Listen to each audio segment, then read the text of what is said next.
വളാഞ്ചേരി തിണ്ടലം മനക്കൽ പടിയിൽ കാർ നിയന്ത്രണം വിട്ട് മറിഞ്ഞ അപകടം.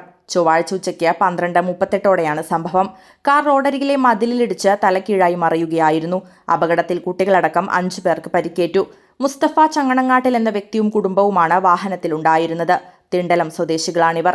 അപകടം നടന്ന ഉടനെ തന്നെ പ്രദേശവാസികൾ ഓടിയെത്തുകയും രക്ഷാപ്രവർത്തനം ആരംഭിക്കുകയും ചെയ്തു. നാട്ടുകാർ ചേർന്നാണ് കാറിലുണ്ടായിരുന്നവരെ പുറത്തെടുത്തത്. തലക്കീഴായി മറിഞ്ഞ കാറിൽ നിന്ന് പ്രയാസപ്പെട്ടാണ് പരിക്കേറ്റവരെ നാട്ടുകാർ പുറത്തെത്തിച്ചത്. പരിക്കേറ്റവരെ ഉടൻ തന്നെ അടുത്തുള്ള ആശുപത്രിയിൽ പ്രവേശിപ്പിച്ചു. റോഡരികിലെ വീടിന്റെ ഗേറ്റിലേക്കും മതിലിലേക്കും ഇടിച്ചുകയറിയ കാർ തകർന്നിട്ടുണ്ട്. സംഭവത്തിന്റെ CCTV ദൃശ്യങ്ങൾ പുറത്തുവന്നിട്ടുണ്ട്. വളാഞ്ചേരി പോലീസ് സ്ഥലത്തെത്തി മേൽനടപടികൾ സ്വീകരിച്ചു. News desk D4 news.